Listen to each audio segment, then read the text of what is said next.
Ladies and gentlemen, this is Soap Boxing Podcast, your main event of the evening.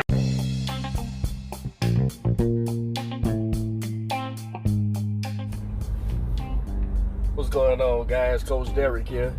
I wanted to invite y'all to check out In the Ring with Christine, a podcast hosted by cut woman, media personality, and Olympic boxing coach Christine Lopez. In the Ring with Christine can be found on YouTube, Facebook, and Pottertron Network. It includes Women Crushing It Wednesdays, an all-women's panel discussing the previous week in boxing. Please like, subscribe, follow, and share. In the Ring with Christine.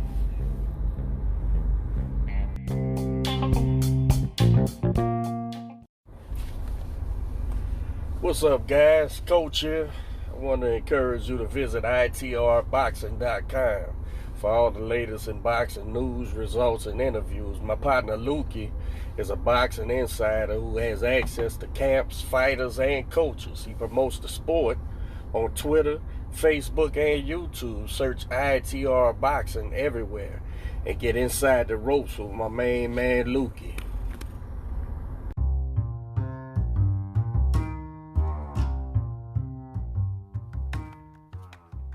Coach Derek here.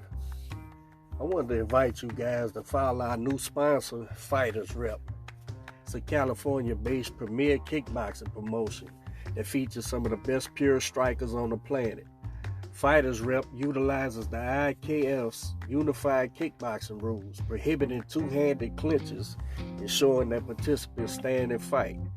Please follow Fighters Rep on YouTube, Twitter, and Instagram, and be sure to check out fightersrep.com to keep up with their scheduled events, merch, and viewing options.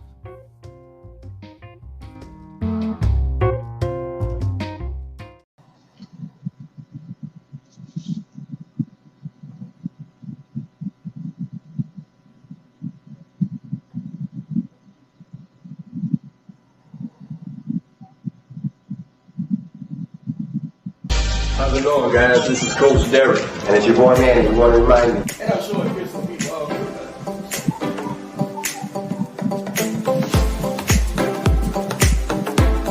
Oh, look at this hardware, man. S-E-A-B-O. Got the Latin American camera. Now They got some trainers say, and some fighters say, well, I don't watch videos of the guy fighting. I let the coach watch it. Wait, man. Guys, one thing we know for sure about Wilder, he hit you clean.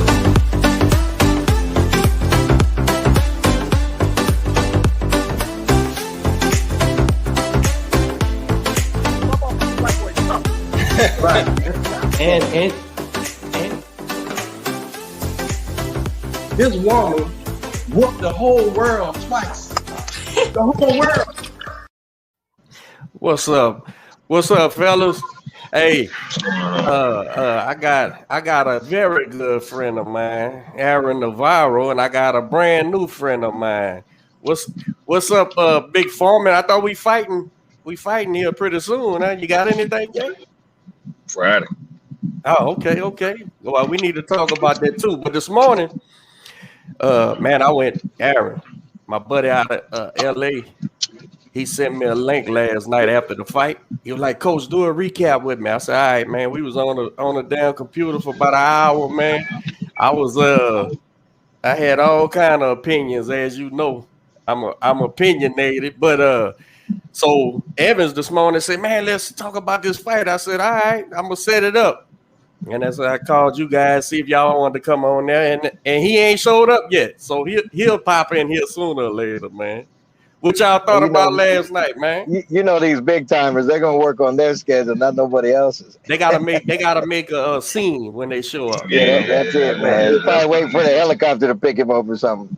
That is, man. I tell you what, before we get into it, let's talk about what your prediction was. My prediction was, with all Wilder's excuses and shit, that that there's no way this kid got enough character to get in there and cause any trouble. So I had Fury in 3. I was completely wrong, as he showed me last night. As far as willingness to fight, so I had Wilder in 3. What was y'all predictions, or what y'all thought was most likely to happen before the fight? You want to go first? You want me to do it? Either one, whoever. Man, look, I only thing I knew in my mind, I knew for a fact. I said Fury's winning, and I had Fury in 9 just because I knew I gave Wilder credit just for being off for the year, not fighting and actually training. You know, even though that's cute little mid-work drills they was doing and all that, but I can tell they were at least trying to teach him something. So I gave him credit for that, and I knew Fury. Now, with learning new something, you got to learn new conditioning as well when you learn new something. And I knew they wasn't going to do that. So I said Fury was going to wait him out. So that's why I gave Fury a 9. Now, granted, it almost did. He almost got him in 9. Yeah. But it went just exactly where I thought it would. I thought Fury would still do the same thing. Get in there, your conditioning trash, your legs are weak. I'm going to lean on you. You're going to do this all over again. Oh, he started so late. And he still dropped him in 3, right? So I said, boy, I still might save my bet. But no, that boy got up and fought hard. What you had, Aaron? What you thought was going to happen, brother? What I thought was this. I wasn't sure exactly how. I had Fury winning 100%. You know, just because I thought, and I still think this, that Fury is the better guy in every category, including his team that he had around him, other than punching power. Listen, one thing we know, look, there's no disputing it. Deontay is an A+ puncher he's one of the biggest punchers probably out of any era of boxing. I'll give him that. He's an explosive puncher, 100%. Like, it doesn't matter who likes him, who doesn't like him. Listen, those facts are proven by the record that he has and the way that he's done things. There's no disputing that. But I thought it, with the exception of the punching power, that Fury is just a better all-around fighter in every other way. His ring IQ, everything is just a higher thing. And like Foreman said, I thought I'm not an excuse guy. I don't want my guys make them. I don't make. But if you're gonna use an excuse, you use one. This guy had like 10 of them after, and to me that just meant that mentally he still had never owned the fact that he lost. And I thought that was going to be an issue somehow or another in the fight. You know, you and all of us here know, boxing, that the mental part of it's much more than the physical. So I just thought that the fact that he never really could just say, hey man, listen, he got me, and hey, let's run it back, and I got him on the next one. I had a problem with that, but I just think, and Fury showed it, but just as a fighter, I've always considered Deontay, man, and I'm sure people get mad, but I've always considered him like a C fighter with A+ power.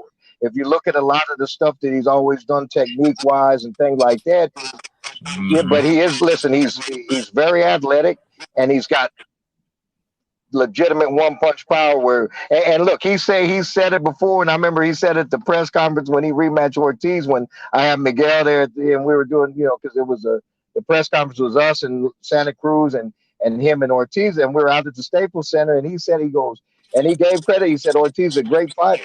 He said, but he's got to fight a perfect fight, and I got to be right one time. And he was exactly, and that played out exactly like that in that fight. He was right. Man, yeah, and so exactly how it went.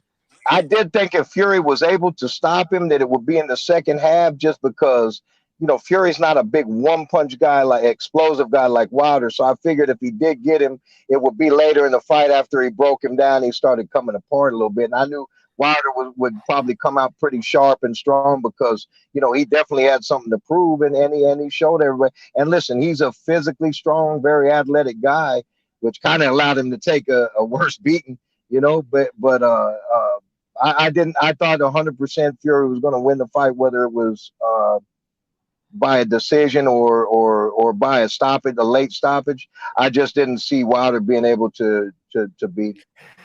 How do you? This is something I had to wrap my head around in real time, and when I thought about it, I could only come up with one logical explanation. How do you, Aaron? We from the same cloth and actually the same boxing tree. A lot of people don't know that, but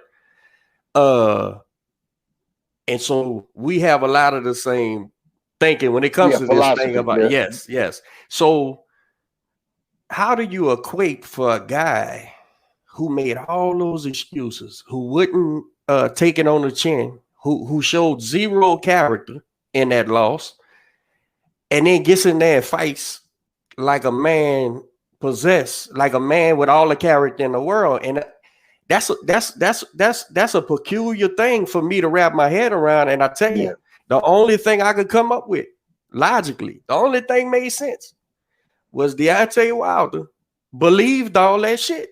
He wasn't bullshitting. He really thought his water was this and the gloves was fucked with and this and it, because you're right. He truly believed it had to be something else. I can't lose. Yes, I got you. Yeah. So even with like you were saying, he truly believed it. You know, I think I made a comment on your page, Coach, where I was just like, this is actually the idea of this fight. Even though it's a good trilogy, it's basically like Foreman and Ali. Foreman gets a chance at the rematch. What happens different? People forget if Foreman lost to Ali, he goes and fights 5 people in one night. That people forget, like how that spiraled into a whole mental thing for George. And even then, when he went on a great rampage to try to get the rematch back, but then it goes down to Puerto Rico and loses to Jimmy Young, so he doesn't get a chance at the rematch, right? Yeah. Right. And so, but even then, after Ali fight, man, I was in Africa, man, I couldn't, he went on and said, okay, Excuses. this happened to me. Now, granted, the cut over his eye messed up everything because, the medical wasn't, as good as it was and all of that. But, he made, like he said, he made so many excuses after losing to Ali, where eventually one day he was just kind of like, all right, man, dang, he fixed it with the right hand. He got man enough to own it, and it. I think Wilder did show us one thing. Look, he's a fighter, 100%, and he was. Look, the dude was an undefeated world champion for 42 fights, and he wasn't that guy for no reason, But so like you said, and look, he had something. He definitely. He put it all out there. In other words, he went out on his shield like you said he wanted to the first time. All of us here know as boxing guys, I didn't have a problem with what Breland did because he was the only boxing guy in the corner, and his fighter was done, and he tried to save him from the. That's it. And listen, and he's been in there, and he made the right call as a trainer. We know as trade. Listen, that's part of our job. Is that listen, a fighter by his nature is never going to stop a real fighter. So that's when but you have to know your guy good enough to say, hey, no, he's good. And we know in that fight, he was just at that point, he was being, Breland did the right thing. But I think one of the things that Wilder was definitely determined in this one to say, hey, no matter how it goes, I'm going out the way that I said I was going, which he did. But and that being said, I was disappointed with him after all that and that's one of the better heavyweight fights in the last 40, 50 years. Between elite level guys and after showing everybody, hey, listen, I told you I'll go out on my shield. And when Fury went over to Edward and offered his hand, say, hey man, listen, hey, great job, whatever he told him. Yeah, and the fact that he didn't, I thought he did a discredit to himself after doing after elevating himself so much and acting like the world champion that he was for so long. I thought then he knocked a lot of that off just by the way he decided to act. Because look, we all know here, a champion not just what you do inside the sport; it's the way you carry yourself in general all the way through that makes you're supposed to be elevated over everything. And so I thought that whenever he did that, heavyweight champion at that, I thought that he knocked off a lot of his what he did in the ring by the way he decided to handle it afterwards. Aaron, doesn't that lend credence to him believing the book? He believed all those things because even at the end, him saying after displaying that kind of courage in the ring, right? Because let's just be fucking honest. Outside of the knockdown round where he hurt Fury, and then Fury lost the whole fight. Yeah, he lost the whole fight. He was except for that 4th round. He was dominated, and I don't know about you guys, and we'll get into that, but that was a flat ass Fury performance. That wasn't no great Fury performance. He was kind of he wasn't putting that touch out there to keep him away from him or nothing. And so it was kind of flat, and he still dominated the fight. So when he wouldn't dap him up or whatever, performance was worse. Then both of the others. That was worse than Fury and Klitschko. Then both of the other. That was worse than Fury's performance against Klitschko. That was terrible. So it just lent itself to my mind. It lent itself to this kid really thought all that shit. Now, I'm sure it didn't help all the flunkies around him. That was that's another reinforcing that bullshit. So he was convinced. He was convinced of it. And I tell you,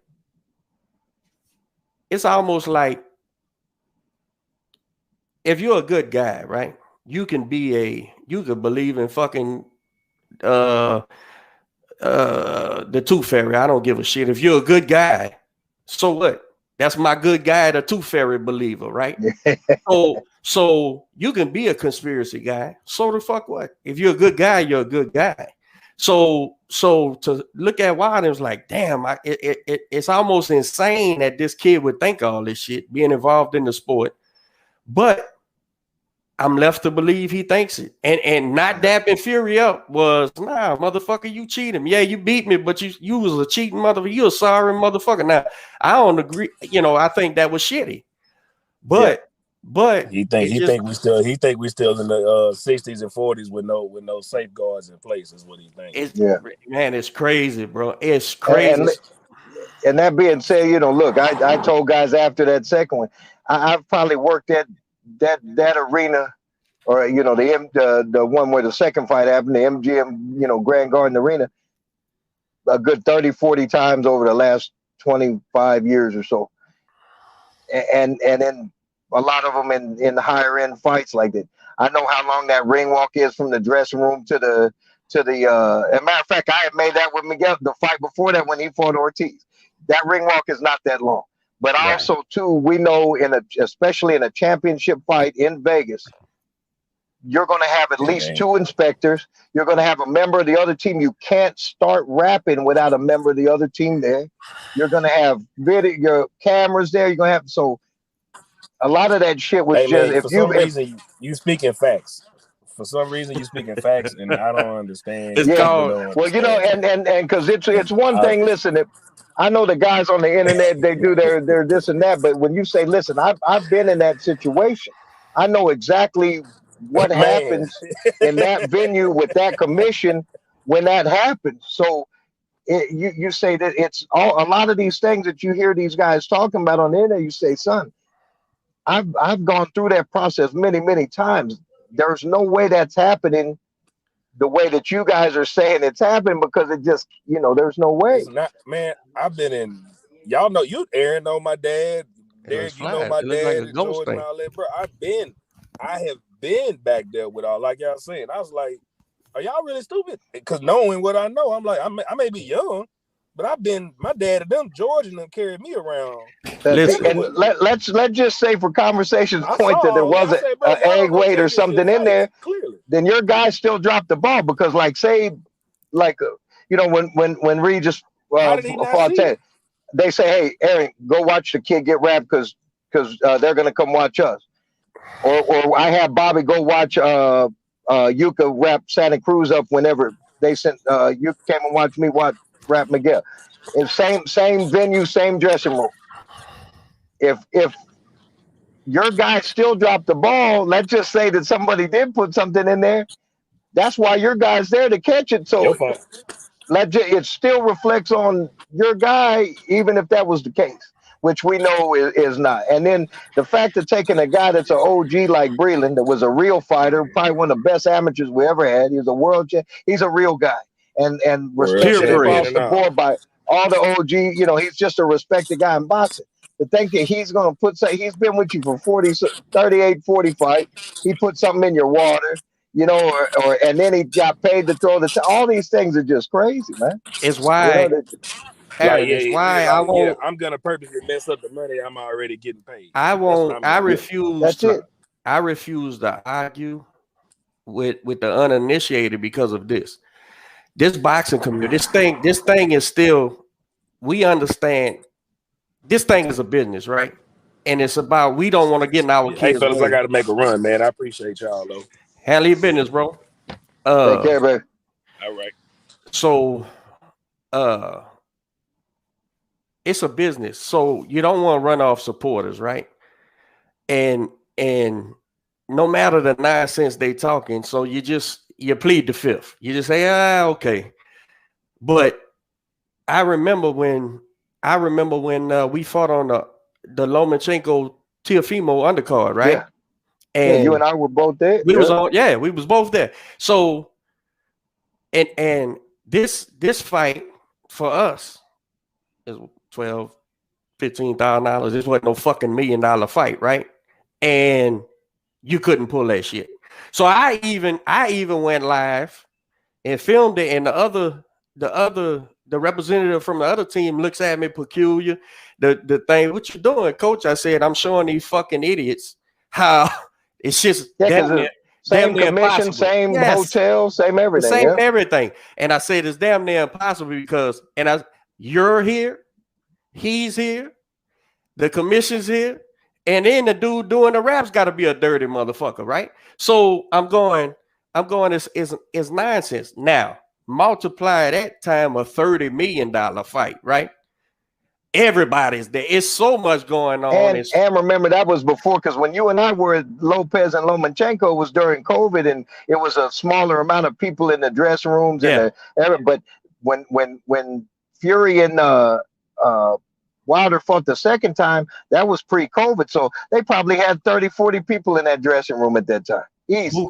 Buku. Yeah, because he's the main event. You know, they got that huge dressing room, and there was no restrictions, anything back there. So I guarantee there was people filming and videoing and all more people than you can count back there. So when I say that, and your response to me is, yeah, sure, coach, and you start naming nine, I said, there's no sense in me trying to explain to this, water's wet. I'm not going to explain that to you. I'm not going to sit here and say, bro, jump. It's raining outside. If you go out there, bring your umbrella. And you go out there in your fucking swim trunks talking about you ain't going to get wet. That shit makes no fucking sense, bro. Yeah. So even more reason I was like, when Fury hits this kid in a trilogy, when Fury punches fucking Wilder in the mouth, all that shit's going to go out the window. And he's going to say to himself, uh-oh, none of that shit was true. This is why I was getting my ass whooped. But he didn't do that. That's a peculiar fucking thing, man. He got hit in the mouth and kept fighting. So at the end, I'm going, he fucking really believed that shit. Yeah. He really believed that shit. And now, either that, he talked himself into it where he finally believed it. You might not believe it at first, but after so many times, maybe he did. But so I can credit Wilder for the guts he displayed last night and the courage it took. First of all, to take that beating in that second. Well, he took a boxing lesson in the first one. He took a beating in the second one, and he was taking a beating last night. Yeah.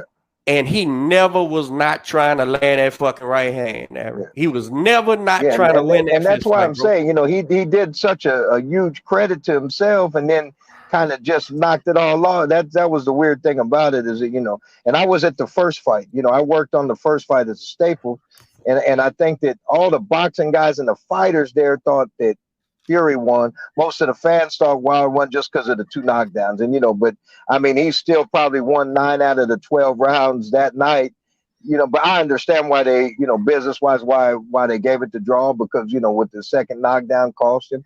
But I think all the boxing guys there thought, man, so really when you look at it, I mean, of all the rounds that they fought,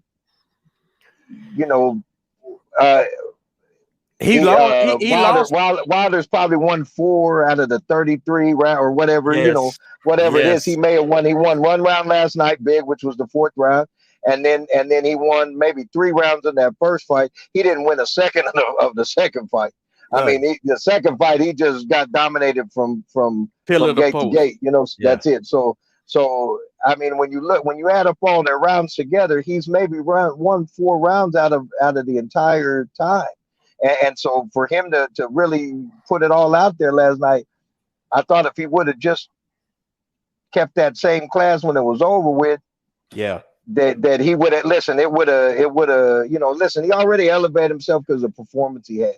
Because he really came out there and left it out there and went out on his shield, you know. But you know, I just thought he could have. I think he could have erased a lot of everything with himself. The reason why a lot of people don't like him, things like that. If he would have just said, "Hey, man, all right, tonight we did it, 100% square. At the new train, I got in shot, was strong. I was this, that. I went out the way I wanted to, and hey, tonight you're just a better man, and just leave it at that." You know, and I think that he would have went through the roof with that. You know, and because it was such a great fight. You know, I mean, that, like I said, to me, that was one of the better heavyweight fights in the last 40, 50 years, you know, because of the level that it was at. Is not just because, you know, listen, it was sloppy at times, this and that, but I guess because of the level of where it was at for 2 guys to put it out there like that, and with all the knockdowns like that, just made it like an instant type of classic, you know, and especially with all the backstory and the drama behind it. But I just thought he could have handled it different. But I mean, I felt the same way with all the excuse shit at the second one too. All I felt like he should have really said after the second fight is, "Hey man, you got me tonight. Let's run it back. Watch what happens next time." That to me, I would have just said, "Hey, let's do that." And well, even if you tell yourself those things, right? Even if you know, in the gym, away from the media, away from fans, away from everything. It's me and it's you, right? And I've guided you to this point as a trainer. I can say to my fighter, "Listen, son, all that sounds good, right? But what couldn't you have done better in that fight?" And then when he tells me, I say, "And that's why we lost. So we got to do it better." That might have been what really happened too. You know what I mean? I think because, you know, Mark being being a fighter and the real boxing guy that he is, and, you know, coming out of the time that he came out of around real guys, I think that had more of it to do with it than anything, you know. I think he wasn't playing in and all that and said, "Hey, listen, man, you know, you lost, kid." Like same thing we would tell one of our guys, "Listen, son, we lost. We got to figure out what to do different and get back on it. We're not going to make all them fucking excuses and blah this and that." And, you know, and maybe that's not what he wanted to hear. And look, he's the one writing the checks. He's got the right to do that. But, you know, when a guy, like you said, been with you your entire career, you know, and you guys have had that many, you know, championship fights and made all this money to get, you know, but, you know, hey, that didn't work for him. And look, everybody's wired up different, you know, mentally, you know, he can be the kind of guy, like you said, that he may need that. He may need that, you know, somebody, you know, whatever he was getting from these guys. You and I know both as trainers, you know, the guys have trained more than one fighter and they had a certain level of this shit. That no matter who the trainer, you can't, you know, when we were listening, me and you talked about this before, but you know, these guys are watching these videos when oh man, he's got him doing this and that. And we said, look, that shit's fine and dandy. Yeah. But that's look, I can probably work with you on the mitts a couple of weeks, and then we can make a video and they'll say, "Man, Aaron looks like he's ready to fight," you know. So, but doing it in the ring with a real guy at the level, and especially a guy that just, you know, kicked the shit out of you last couple of fights, that's a whole different story, man. And so, but you and I know too. Listen, you can send a guy to Robert Garcia, Freddie, Verge, Nacho, and all these guys put together and in one camp, and those guys will tell you themselves, we're not going to make some huge change, especially in a veteran fighter. You got to remember, this is not a kid 20 years old that's got 10 fights that's still in the development stage. This is a guy that's been a world champion, 42-1 with like 41 knockouts or whatever, something crazy. He's been running the wheel the same way, and the shit's been working. So you're not going to make any huge changes in that guy in one camp, no matter, I don't give a shit who you are. You know, and so you and I knew that there's some changes that can be made. The main thing that needed to be done with him was done where mentally, if he feels good, that's what counted. Because he had to go into this fight because of the way the last one went. He had to go in it feeling good, like everybody was fine. And if that's what he needed, that's good. And it showed that he had a good performance with it, for himself. But you and I knew, like, all these things. It didn't matter if it was Malik Scott or my grandson Anthony training him, bro. He wasn't going to make no huge changes in this guy in one camp, because it doesn't work like that. At all. Anybody that, that's why you always hear these people on the internet, these, fans, or, whatever we want to call them, guys get a new trainer and then they think it's going to make all these $1 million changes in them in one fight. And you and I know in the reality of it, you're lucky if you can, that first camp, you're just getting to know a kid. He's getting to know you. You're trying to, your system's different, way you talk, the way you present, everything is different. And you may get some very small adjustments out of them in that first one, but it takes about a good 3 camps, about a year's time to really get some solid changes made in a guy. And when you get a guy that's a veteran guy like Wilder, that's been around for 40 plus fights as a world champion, it's even harder. It's even harder to get changes out of him. It's going to be hard. It's going to be hard to convince this guy that he's not going to knock somebody out. Right, we got to prepare as if we not. And to be honest with you, you get in a Wilder camp and it's your first camp with him. Okay, about the best I can do is get him in condition. Yeah, and then try to find a safer way for him to land the right hand like he's been doing. I'm not going to try to get away from the right hand. You can't dispute that the shit works, because it's worked like 41, 42 times. And listen, not only that, we know this as guys in the business too. There's a business aspect to shit. If somebody comes to you and I tomorrow and says, hey, Derek, Aaron, we want you to train this kid. The cut up on it's going to be good. He's going to make $30 million. You guys are going to walk with 6 figures a piece. Right. Get this kid ready. We ain't gonna fucking say no. Team Deontay. Listen, when Malik got that job, he said, "Shit, I'm gonna get." There's no way in the world, that he was turning down that job no matter what anyway, because he's looking at making more. He's gonna make more for what he did in this camp. He did last night than his entire boxing career. Yeah, ever boxing. So now I don't know Malik. You know him? I don't know him. Not personally. I've encountered him a couple of times, but I don't know him. We don't know each other like that. I've seen him, here and there when we've been plays, but I don't know him in that way. No. All right. I got a bone to pick, bro. 2 things. 2 questions. Two-parter.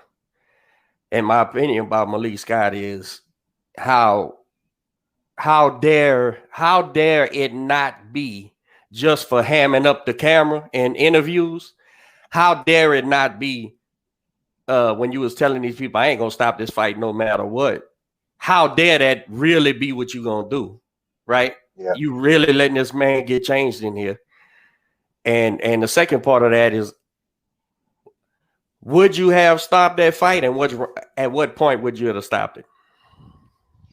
Well, I think, and listen, that's why we know he's not this is the first guy he's really trained. I know he's been around the camp, blah, this and whatever they say, but as far as putting on that trainer hat from a steering fighter the ship, totally different things, and it takes time to develop as a trainer, just like it does as a fighter. So for him to say that, I mean, I don't think that was true, but if it was, that just shows his lack of experience, because you and I know, and I've only stopped a handful in the 20-something years I've been doing this, I've only stopped a handful of fights. So has Bobby, but we will do it if we think it's necessary. If we think a kid's in real trouble. And that's why you got to build up the relationship with the kid in the gym and really know your kid too. You say, nah, he's okay, he's good. Or where you say, hey, the kid's in trouble. You come back and say, hey, son, listen, if you don't start doing something, I'm going to pull the plug on this shit. I'm not going to let you get tore up in here like that. Because you got to let a guy fight because he's a fighter. But we know there's a fine line. So if he really meant that, saying that, it's just because of his lack of experience with the trainer's hat on and not as a fighter. He's still thinking as a fighter more than he's thinking as and guess what? A trainer. I'm glad you said that, bro, because now you gave me a excuse to not hold him as accountable as I am, because not only are you not a trainer or within its length of time training or head training, you also was put on the biggest. Well, that's what I was saying. He went right to the top of the food chain in his first training assignment and had more media interviews than most of us have in the first 10 years. So he's gonna stick his foot in his mouth at least a couple of times. And look, and like you said too, he's got some shit he's got to say too, because that was part of his role there in that position. Or they could have got a lot of different guys if they wanted to, The cheerleading part. Okay. Of course. Now, the second part of the question, I don't think the first fight I thought was right to be stopped when it was stopped. I thought Mark did a good job because he was just not in that fight, man, almost from the gate. Fury took it to his ass. He had no answers, and he just consistently was getting knocked down and beat up. And he just, even when he was throwing the right hand in that second fight, it just didn't, it wasn't happening.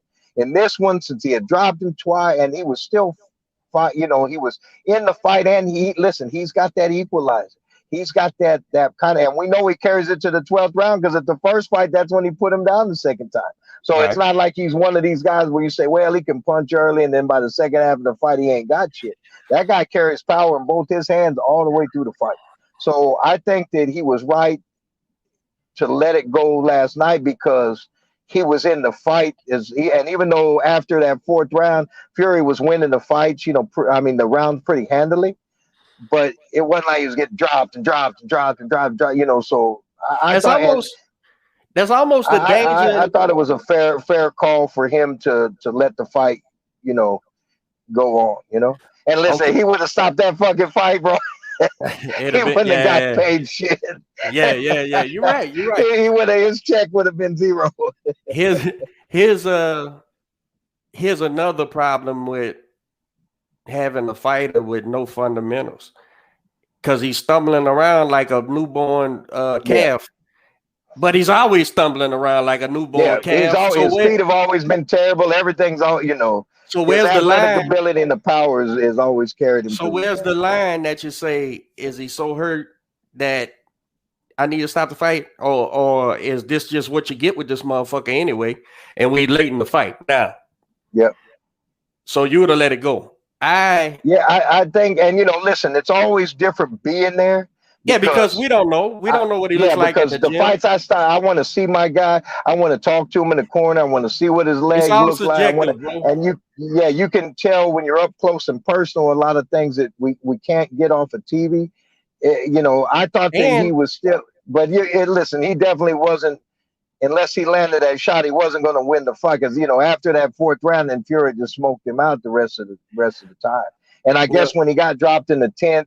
But then even at the end of that round, he came back a little bit. So I think it was a fair call to let it roll. About the ninth, I guess, and I'm freestyling because I guess it went by so fast. But I know about the ninth, my mind was going to this kid's. The chances of him getting seriously hurt is so fucking close. If Fury, like I said, if Fury wasn't flat like he was, in my opinion, Fury would have bombed him out of there, I think, with the muscling and pushing and shit, and landed that cleaner shot a lot sooner. But about the ninth, I'm like, you're holding on to a Hail Mary that when Fury touches him, he falls over, falls off of balance and shit. So it's all subjective. I can't sit here and say, because we're not there. We're not looking at him in the eyeballs. We're not getting the call. Yeah, you're right. You could have went. It wouldn't have been wrong probably to stop. But I will say this too, just for the whole of boxing in general, it was better that it happened the way it did, because if they would have stopped the fight, then we would have went. Nail in the coffin. Man. They nailed the lid bad business wise, just in general for sure. But here you had a clear ending that nobody can dispute. And it made it a great fight, and it didn't kill a good fight. What's going on, gentlemen? What's up, Evan? Hey man, I'm getting ready to have to bow out too, man. So I'm glad the big dog came in at the end, man. Hey, I'm but glad hey, the big dog came in because I'm getting ready to have to get out of here, guys. I know computer savvy guy, man. For you split right quick. Yeah. I'll let you sell me that about Malik Scott, but I'm not giving that other piece of shit a pass. I'm not giving him a pass. You've been there from the beginning since he was a fucking amateur, man. And you sitting there watching that kid get his brains beat in constantly. So if we can say, this is Malik's foray into being a trainer, right? And it's on the biggest stage right now. And so maybe that was inexperience saying, I'll never stop this fight. He's going to die or whatever the fuck. Okay, that's just dumb. But, okay, cool. You did that. That other guy, he's been there, Aaron. He's been there, bro. He didn't want Mark to save him. He wasn't doing shit last night to save him, man. And I just feel like the courage it took Wilder to perform what he did last night and this losing effort was so fucking courageous, bro. Right? That damn, dude. Do you love this guy or what? Do you even love the motherfucker? That's what bothered me, man. That's what bothered me about the shit, man. But yeah, they had to go, man. We're waiting on you, coach. We could have kicked it off. I said when he comes in there, we get it. I've been driving, man. I just left from sitting down with one of my guys, met some young killers, man. They're Bortonego from South Texas. Okay. Young amateur. All right, man. Straight So your guy, he pitched the bitch last night, man, and I really think it just comes down to the boxing aspect, right? He don't have the tools if the eraser don't land, right? Well, go ahead. Tell me. We already know Wilder is Evan, did you see him? Did you see him setting his hand again? You seen him setting his hand again all night? Setting that right hand right here. Yeah. I'm like, damn, y'all didn't even fix that shit. But go ahead, man. Go ahead. Yeah. I usually stay away from all the technical things dealing with boxing. All the technique and all the IQ, whatever it has to do with throwing punches, I try to stay away from that. But last night I saw a courageous Deontay Wilder. I also think that, when I look at fights, I look at how a fighter's breathing, and I thought he got the nerves. That's what you do. He was tired around 3 and 4, and when you get tired like that, you got a chance of the game plan going out the window. So another thing is, and I said this from the beginning, I said, yeah, you could teach a guy like Deontay Wilder all kinds of stuff. Yes, you can get Deontay Wilder bigger and all kinds of stuff like that, but I don't believe that's the case with Deontay Wilder. As a boxing coach, whatever he has. We perfect that, right? Yes. So what you have with a Deontay Wilder, you have a fucking athlete. You have he's not even conventional. He's unorthodox. He can go in there and he can do whatever he want to do. So guess what you do with a guy like that? You don't go in, my opinion, you don't go in. We cannot make him a boxer against a superior boxer like Tyson Fury. Hands fucking down. Fucking Fury is a boxer. So what we do? We get a guy like Wilder in the best fucking condition in his life and turn that motherfucker loose. Turn him loose. If you're gonna move to the side and throw a punch like you did against what's his name? You do it. Let that motherfucker loose. Get him out the front of the ring because you don't know how to do that. Let him loose, but get him in shape enough to do it for 40 minutes in my head.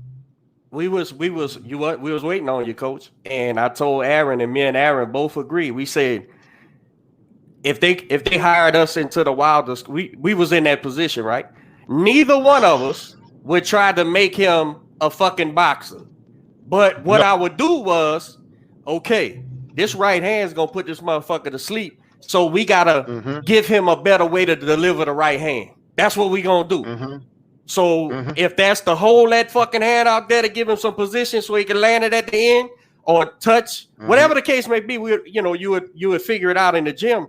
But we're not gonna sit here and run 6-punch combinations and think he's gonna fuck. And he damn sure ain't gonna come in the same fucking weight that he was when he got his brains beat out. Because what that tells me is this. What that tells me, Evans, is this. You're the conditioning guy. I'm the technical guy, right? I already know what you're gonna say. That let me know that they had no understanding that inside game for that Wilder was getting beat up. They didn't understand it's about leverage, not strength. It's about technique. You don't making him bench press and get all that muscle. You just fucked him for the second half of that fight. You just fucked him for the second half of that fight. I told Tyler was sitting there with me.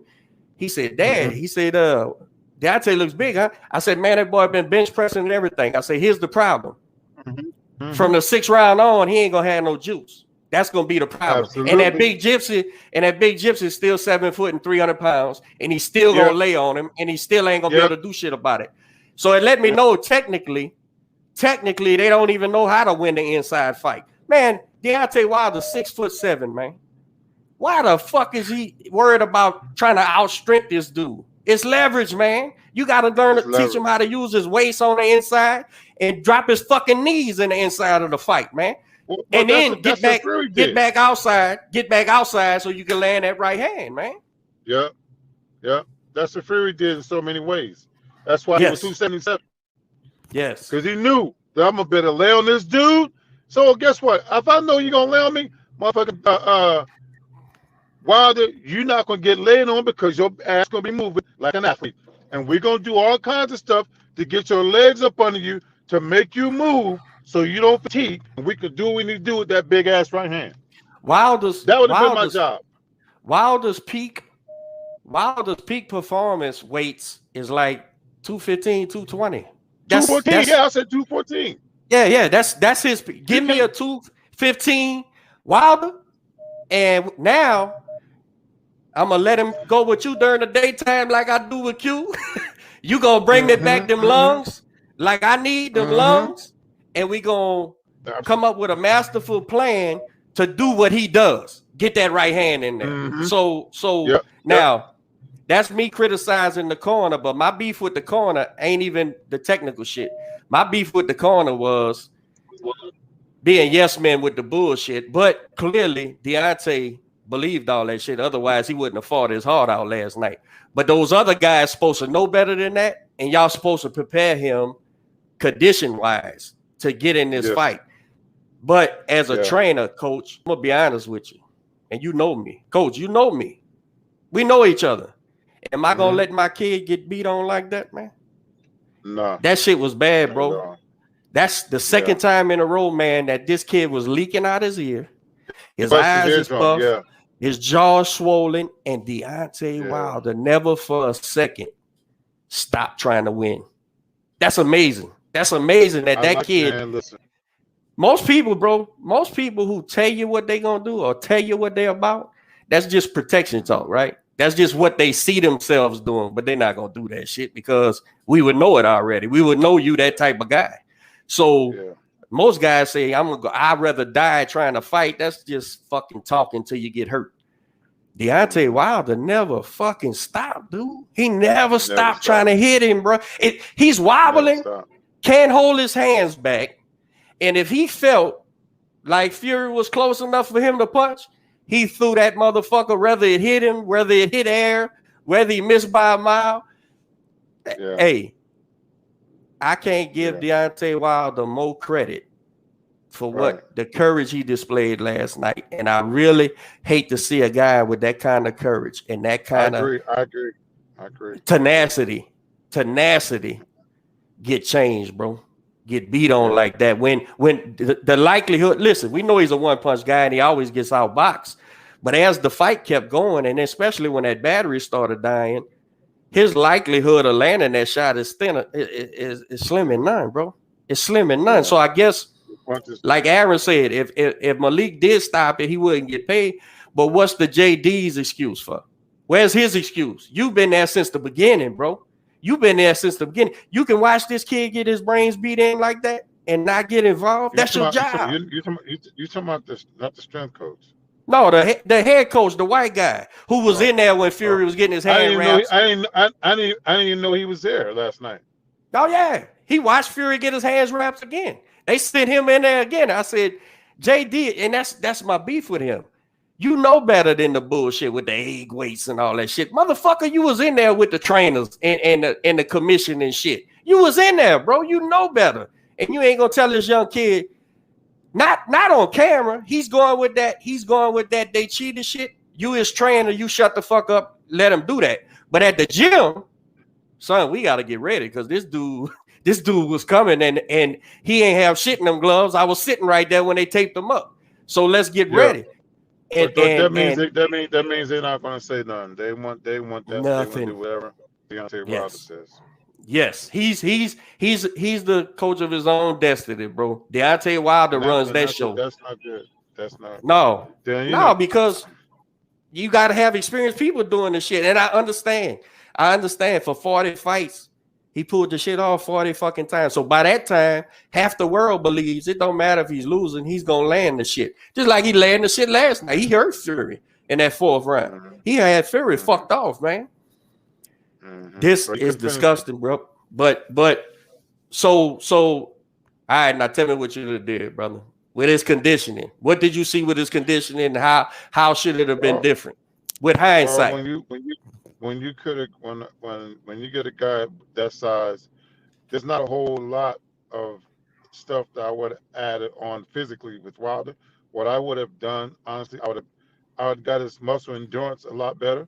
That when I say muscle endurance, as you know, as a boxing coach, when you punch, when you connect, that muscle has to recover.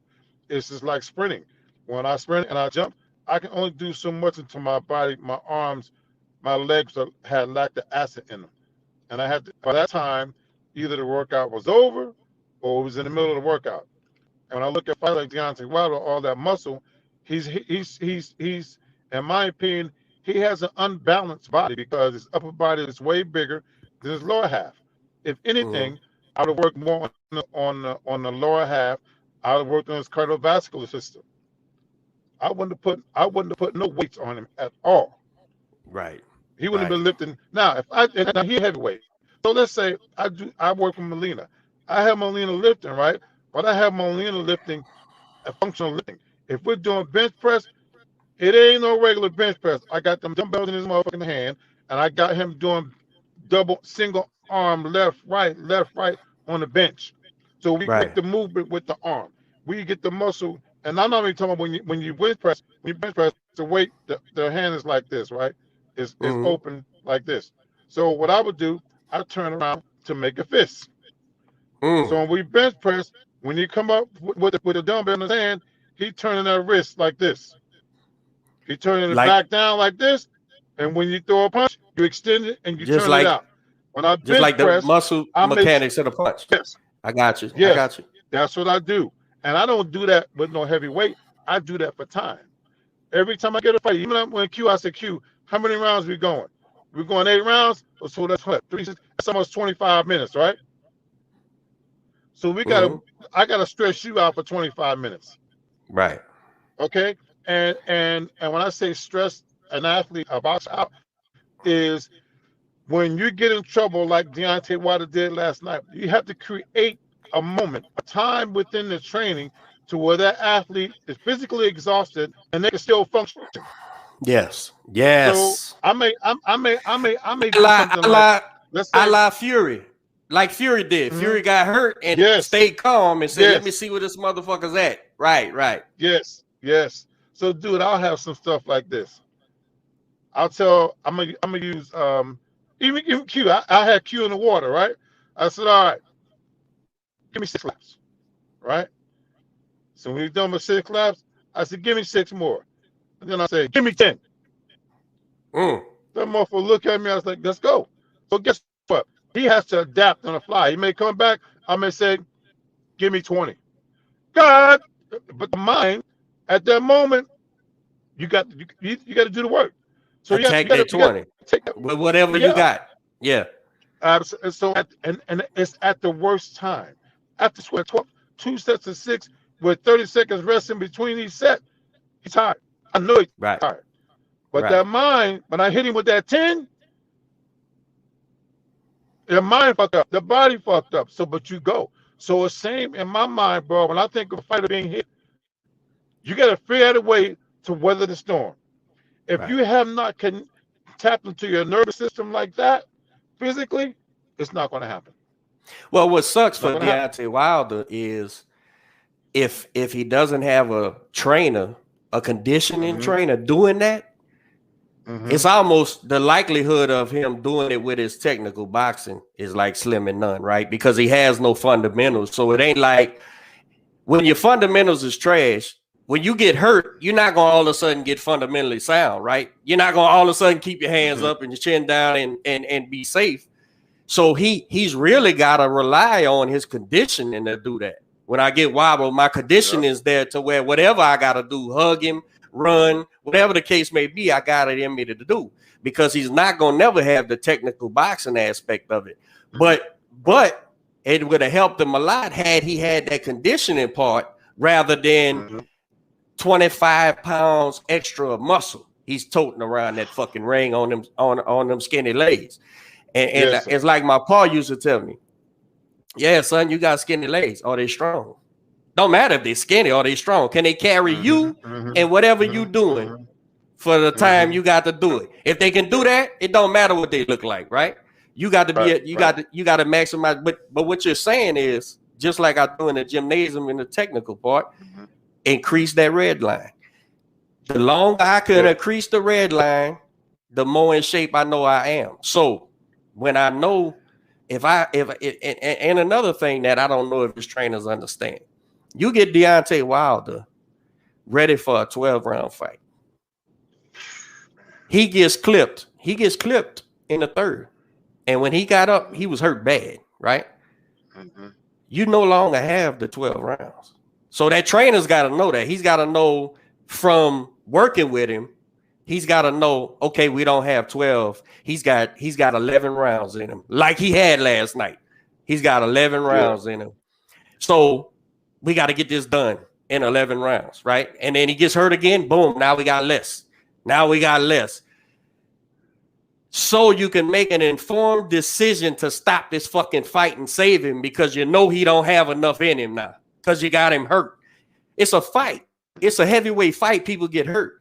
Once you see he doesn't have it in him, all right, what's the likelihood we catch him? We ain't caught him yet. What's the likelihood? We caught him that one time, he recovered and beat the shit out of us ever since. What's the likelihood we catch him? That's my thing, coach. Like, I as a trainer, my heart went out last night to Deontay Wilder, because I'm like, you showing the whole fucking world you won't never quit. You would never quit. Son, that's my job. Come on back to the corner, man. Let's go home. Let's go home and figure something else out, man, because, you know, the wife, the kids, everybody's at the crib, man. This is bullshit. You know what I'm saying? But they didn't. He went on like they fucking shield, like they like to say, but like I like to say, no man ever won a fight going out on his shield. You got to make the other motherfucker go out on his shield. So that shit don't impress me, bro. That shit don't impress me. That's a man getting changed in there. So, in hindsight, I would have liked to seen them protect him. I would have liked to seen not put on that muscle, weightlifting muscle. And I think what you would have liked to seen in hindsight would have been a lot more effective than even what I would have came up with. Because if we got the juice to keep going, maybe we don't get clipped. Maybe we don't get clipped. Maybe we not there to get clipped. Right? I don't know. Absolutely. I don't know. Absolutely. No, that's true. That's true. I would have, honestly, I would have had Deontay Wilder in cardiovascular shape, because I already know he got strength. How strong am I going to get him? I'm not worried about that. I want to know that he can recover if he gets hit. Yeah, because the rest of his technical. The rest of his technical. He needs to understand the leverage in the inside is why he's getting beat. It ain't got shit to do with it. Tyson Fury wasn't bench pressing you. He wasn't bear hugging you when he got on you. It was the leverage. He was sitting down on you, so you got to know to get him. You know to roll him off you. You know to grab him under his fucking elbows, lift that arm up, and spin him out the fucking way. You know to do that if you're being taught that. Or stay away. Or don't and then don't never get in there. Absolutely. Have enough gas in your tank to stay away. If I got a fighter and they fighting 36 minutes, in my mind, it's 45-minute fight. Right. It's a 45-minute fight. You know what I'm saying? So I'm gonna push the envelope. I'm gonna put, like you said, that red line. I'm gonna keep upping it. I keep upping it, so I know that your lungs, your legs, them motherfuckers ain't gonna give a clean your legs off. And when you start panting in the corner, it's over. I tell you what, and I'm gonna tell you what. Tell me if you've seen it. I know you've seen this. Fury got winded fast too, just like he did, and his second wind came in sooner. And I think Deontay's second win never really got there. He was just walking around on heels. I'm gonna tell you what Fury was. How I believe Fury was training. Fury was training at that weight. Yeah, he was running at that weight. He was fighting that weight. You've been looking at his camp. He ain't never changed his weight. He knew. He knew that he could lay on a guy like Wilder and wear him out, because guess what? Wilder was going to be from to lay on. I wouldn't have had Wilder right there. You'd have been running. I'd have been doing that shit he did with Stavert. That old awkward, moving to the left, moving to the right, punching the motherfucker. That little wild, that little step angle. Yeah. Yeah, let him loose. Let him loose, man, for 12 fucking rounds. If he get up there, throw a wild punch at Fury, move around the ring, all that unconventional shit that he do. That's who Deontay Wilder is. You can't time that shit. You can't time that off. No, you can't. That's why it gives him problems. That's why it won every time. But instead, he got the gypsy over there that said, I'm going to let him pitch a bitch.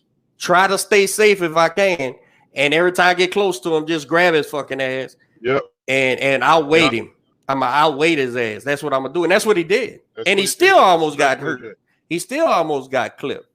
Well, what you think, Coach? Where he goes from here? I know you're a fan, man. What you think his next move? Should he hang him up? What should he do? I say, I don't think he should hang him up. I think Wilder really has to take a good look at this fight, because in his mind, he believed in his people so much that he thought that would help him. They had the wrong approach. It's just like when we look at Mike Tyson's career, we all know. I mean, boxing, I've studied that shit too. Mike Tyson fought his best 215, 217, 218. Deontay Wilder, 214, 215. Anything after that, it's a problem. Yes. So guess what? At that weight, that motherfucker moving around, he crazy looking, he throwing punches from everywhere. You get him in shape to do those type of things that he is comfortable with doing, that makes him Deontay Wilder, the knockout artist. And at that weight, he's been hurt before, and he still fucking knocks people out, though. He's still there to knock them out later. So, yeah, that's a very calculated mistake. And again, everybody listening, we know this is all hindsight. You know, we got the luxury of hindsight. But that's why I got Coach Tobler on here, strength and conditioning coach to the champions. I had Aaron on there, a real live boxing coach, myself. So, you know, that's what we're doing. We're recapping and because I couldn't be more impressed with the medal he showed, man. That I didn't think he did. I didn't think he had it, Coach. See, you did. You thought he had that in him. I didn't. I said as soon as he gets hit in the mouth, that shit's going out the window, man, because all them excuses he's going to see. But what I learned last night was all them excuses, he really thinks that. And he went in there and was willing to fucking give his life in that fucking ring, bro. Yeah. So he said it. He said it. Yeah, and he did it. That's what's amazing. He said that shit and he meant that shit, and he went in there. And I tell you what, I hope that kid feels good today. I mean, I know he's sore and hurting and everything, but I hope he's fine. I hope he's laid up with his kids and wife over there getting some chicken soup and saying, you know what? He got me, but goddamn it, I tried to get him every second. Because you can live with that. A man can live with that. I can live, absolutely. Yeah, man. Absolutely. You son of a bitch. Yeah. I tried to, I was trying to get your ass. I didn't back down. Yeah. And believe me, Believe me, Mm-hmm. I read the stress he had when he came to that. He was under pressure, bro. A lesser man would have folded. A lesser man, when he got hurt in that third round, would have folded, just like I thought he would do. He proved me wrong. I got to give him credit, bro. I got to give him all the credit in the world, man. Yeah. I just want to take a good look at how he prepared. One thing he did believe, he believed that the way they prepared him would work. But that's why there's levels. There's levels to this, bro. And I keep telling dudes, they say, "Oh, you want to come train?" No, you don't. You're not gonna come train me if there's levels to this. And when you look at guys like Jonathan Foreman, hats off to his belief and believing in his team. But when you look at that, you got to look at the success. When I went to my first track and field championships, my coach, I was getting my ass kicked, right? And I was trying to figure out what was going on. And he saw my eyes. I didn't think I belonged there. He said, "Come here. Bring your ass." He said, "Come over here." He says, "How'd you get to this meet?" I said, "I qualified, coach." He says, "Then you belong here. Get your ass out there and jump. Wake the fuck up. Do what you do. Yeah, do what you do." You know, so when you look at this situation, you got to look at the success. He said, remember how you felt. Remember what happened on your best jump of your life. Remember that feeling. How much did you weigh? What did you eat? So now I'm gonna look at Deontay Wilder. Where is your most success? When we come to the table to train an athlete, where did you have your most success? How much did you weigh? 214? We're working with 214. We're gonna work around that because that's where you had your success. And going back to Wilder, he believed in being 25, what's that, 10, 15 pounds heavier than what that's extra weight you got to carry. Damn near 240. He was 238, 239. Yeah, man, that was 25 pounds of muscle he was toting around that ring, man. That's different, man. When you're an athlete like Deontay Wilder, who's elusive and just awkward and can hit you from across the ring, he got the long ass arms. Man, I kept telling these dudes, let him loose. Right. Get him out. He ain't gonna be in the middle of the ring. Let him loose. Let him throw that shit he throws. Yeah. When they let Deontay Wilder loose, when he walk at that motherfucker standing in the middle of the ring. When everybody walk out there, jump to the left, jump to the right, and knock his ass out. That's who he is, man. What about Fury, coach? Listen, Tyson Fury got up off the canvas. Tyson Fury refused. He refused to back down. Even when he got hurt twice, he kept coming. Hats off to Tyson Fury, too. I'm taking up for neither one of these fighters. He said he was going to do it. He went in there. He did it, too. So we had two guys in there. Wow, constantly telling everybody, nah, Deontay Fury, I can't let this motherfucker hit me. And I ain't gonna lie, at some point I was like, man, he's blowing smoke. He's trying to make his victory look better because he was telling you just like he told you for the second fight. Nah, man, I can't let this dude hit me. He's gonna fucking put my lights out. And it damn near happened. It was a testament to his fortitude to take his time, get up and say, hey, well, get your ass off the deck, man. Let's go. Hey, it's gonna be hard to beat Tyson Fury. The only other boxer in the game is your boy. I like Anthony Joshua. We always, we got and I like AJ needs some. AJ needs some technical help, coach. He needs some technical help with his boxing. He needs a guy who can teach him how to fight tall and use his height and shit inside that amateur ass boxing style. But I'm an AJ fan too. I'm with you. Well, he gonna listen. The only other boxer I think about, like I said, and he could. I see him fighting small too when he's 6'6", 6'7", 6'8". But other than that, man, Tyson Fury, his mindset, and if I'm another athlete, if I'm an athlete, I'm a heavyweight, and I'm dealing with the Tyson Fury, any of those top European fighters, if you have nothing to say, if you're gonna talk positively, or don't say shit at all, because guess what? It's just not a physical warfare; it's mental warfare as well. Fury is a master of that. Mental warfare monster. Fury is a master at skullduggery. He knows how to.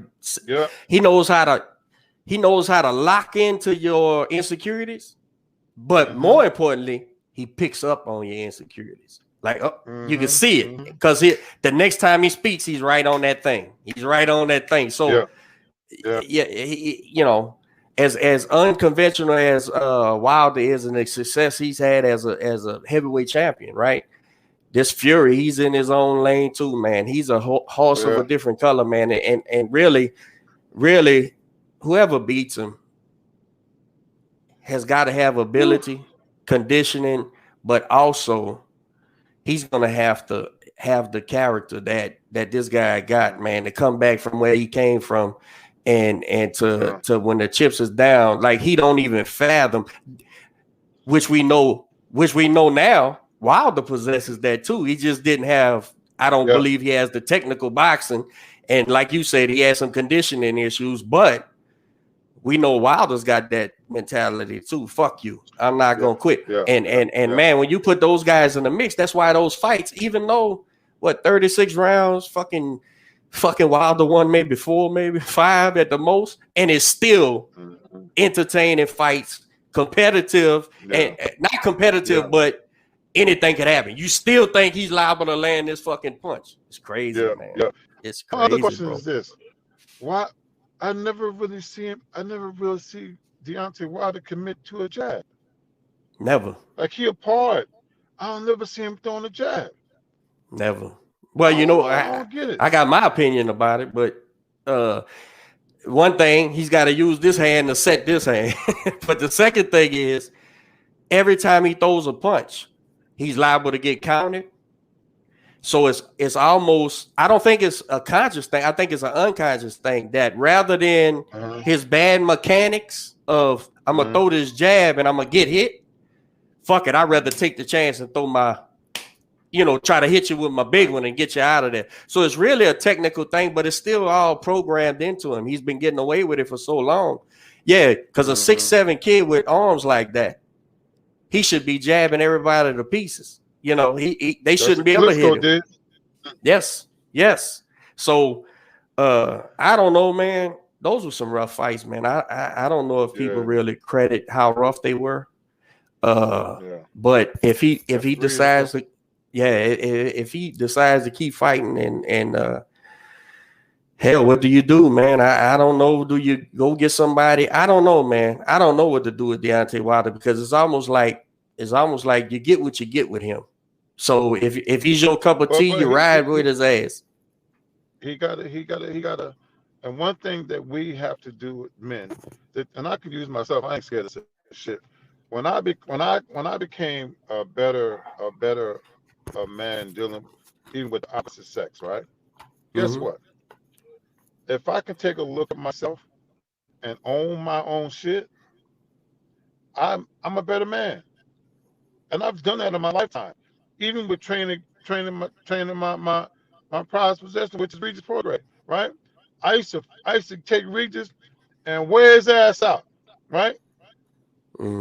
But so I had to go to the gym, see what he was doing, and I had to adjust my training.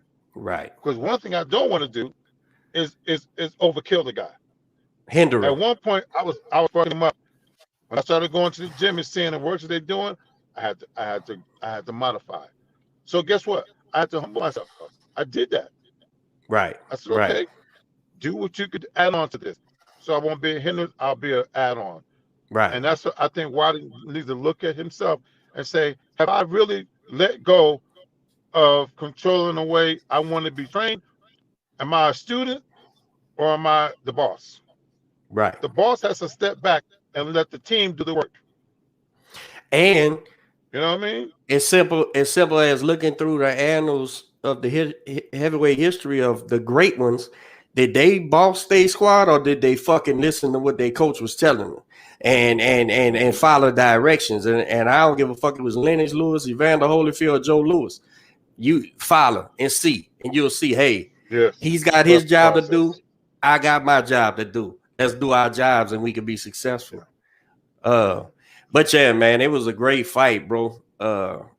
You know, I would have loved to see his corner protect him a little bit more, but that's just me. That's my style, I guess. You know, a lot of people love to see, you know, a guy get knocked out.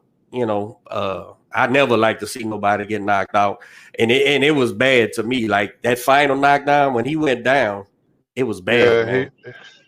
It was bad, my heart man. dropped. I was just like, oh my God.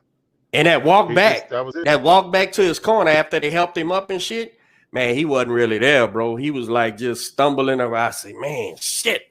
I just felt like he didn't have to go through that part. You see what I'm saying? Like, damn, man, help him out. But it's the fight business. And that's what he ordered them to do. And I guess if you the boss, they gotta listen because they want to get paid, you know. But yeah, man. Before I let you go, man, I see our boy got him a new position, a new situation, huh? You looking forward to this or what? And I'm looking forward to this fight. Yeah. I'm looking forward to fighting because this kid has worked his ass off.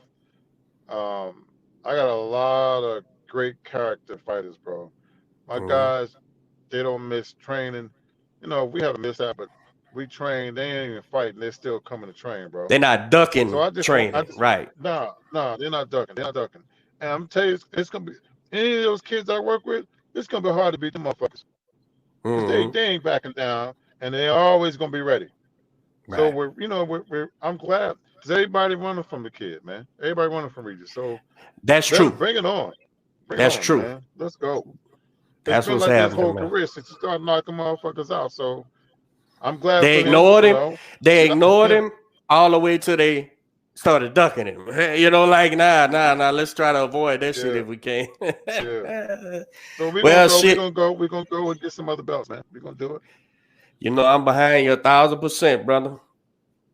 I appreciate you coming. All the champions coming up. We got Q. We got a whole bunch of them. Right. Come on, man. Right, all we do is win. Right. All we fucking do is win, bro. And I'm gonna stick by that. I'm gonna say that all the time. But I appreciate you always having me on the show, man. Good content, open conversation, and I can say what I want to say. Oh yeah. I'm glad. Appreciate you having me on, man. I learn something every time you're on here, brother. Every time you're on here. Me too. Me too. Me too. All right, I'm gonna see you, bro. All right, man. Take it easy. Peace. All right.